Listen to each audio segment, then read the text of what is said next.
गुरुदेव। जय गुरुदेव। सबसे पहले युग परिवर्तक परम संत बाबा जय गुरुदेव जी महाराज, इनके चरणों में अरबों खरबों प्रणाम। ईश्वर भगवान और उनकी दृश्य अदृश्य शक्तियों को कोटि कोटि प्रणाम। हमारे स्वर्गीय अशोक भाई, इनको भी मेरा भावपूर्ण श्रद्धांजलि। साथ ही साथ यहाँ पर उपस्थित ग्वालियर संगत, इस घास मंडी संगत और दूर दराज से आए हुए सभी माता पिता भाई बहनों को बड़े प्रेम के साथ जय गुरुदेव। जय गुरुदेव। जय गुरुदेव। प्रेमियों, आप सभी लोग बड़े ही सौभाग्यशाली हो जो इस ग्वालियर की धरती पर आपने जन्म लिया है। क्योंकि जब भी मैं यहाँ आती हूँ, कम से कम 4-5 दिन के लिए रुक ही जाती हूँ, तो इन 4-5 दिनों में आप सबका प्रेम, आपका भाव, भक्ति, आपका स्नेह ये दिखता है कि भगवान के प्रति, प्रभु के प्रति, गुरु के प्रति आपकी कितनी श्रद्धा, कितनी निष्ठा और कितना विश्वास है। वैसे तो पिछले 1 तारीख से आप सभी लोग सत्संग की गंगा में नहा ही रहे हो और लगातार ये गंगा बह रही है 5 दिन से।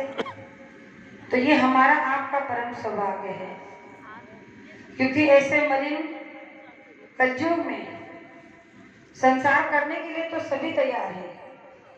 छोटे बच्चे से लेकर बुढ़ापे तक जो हमारी अवस्था हो जाती है, उस बुढ़ापे में भी हमें संसार बड़ा प्यारा लगता है।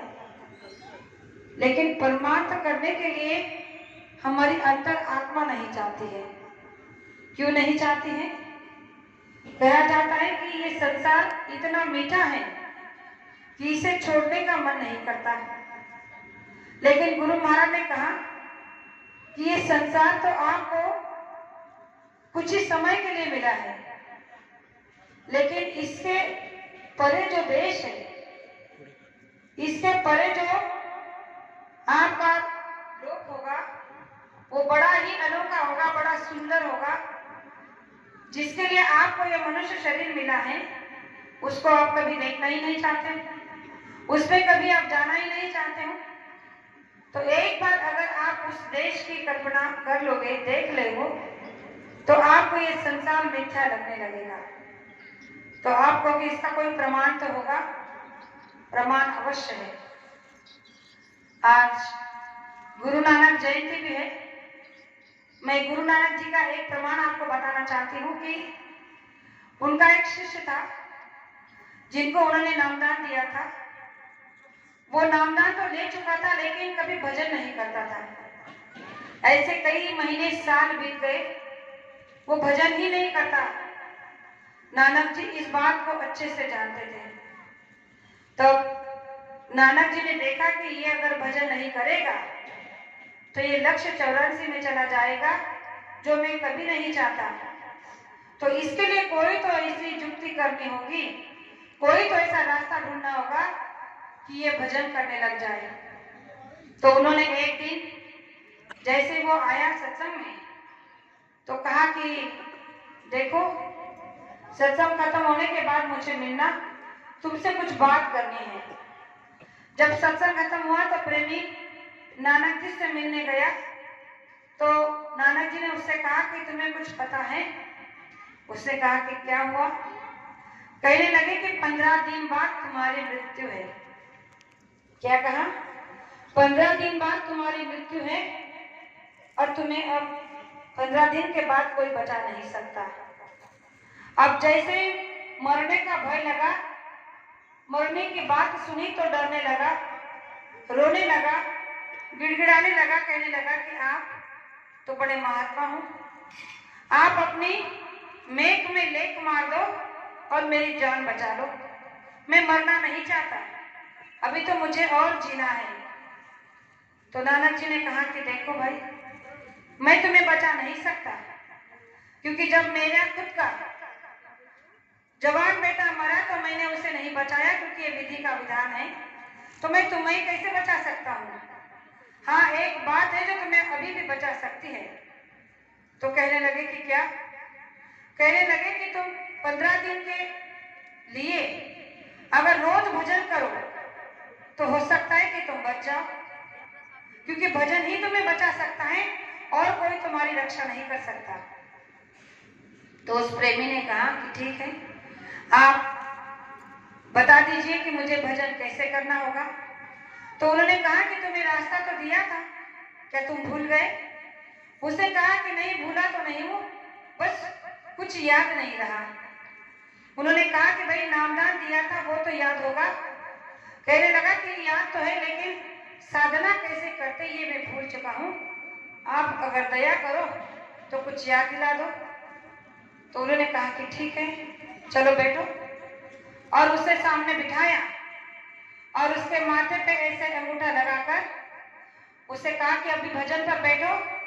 और जैसे ही उसके माथे पे जब हम बहनें बिंदी लगाती हैं, भाई लोग तिलक करते हैं, ऐसे अंगूठे को रखते ही वो एकदम से पीछे चला गया। और उसने जो नजारा, जो दृश्य देखा वो इतना सुंदर था, वो अपने देश में चला गया। कौन से देश में? जहां गुरु महाराज हम आपको ले जाना चाहते हैं, सतलोक में।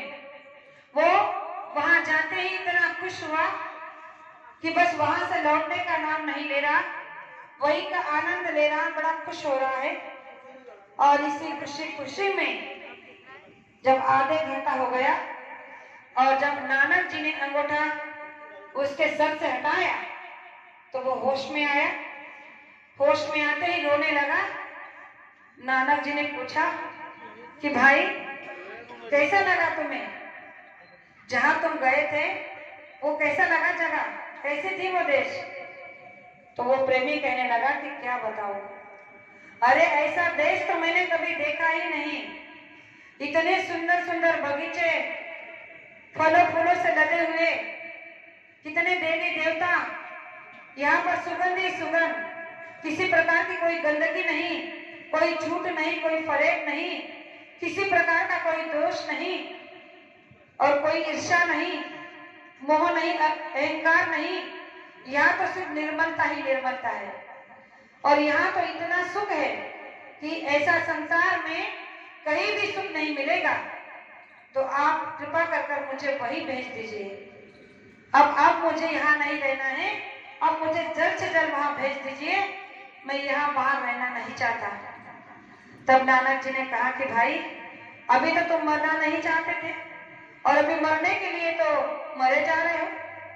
तो उसने कहा कि ये मरना नहीं है, ये तो मरना मतलब अमर होना है।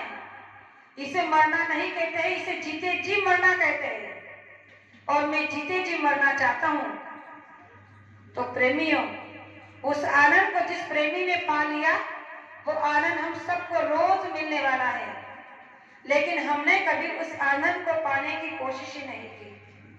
गुरु महाराज ने हमें कितने दिनों से नामदान दिया है, लेकिन हमने उसकी खोज ही नहीं करना चाहिए। हमने तो केवल ये सोच के रख लिया कि भाई हम भी नामदानी हैं, हमें भी गुरु महाराज ने नामदान दिया है, भजन के लिए तो अभी बहुत समय बड़ा है, जब मौका मिलेगा, जब समय होगा तो भजन कर लेंगे। तो प्रेमियों, ये समय का ही, भजन का ही समय है, क्योंकि पता नहीं कब किसका समय पूरा हो जाए और इस दुनिया से चला जाए।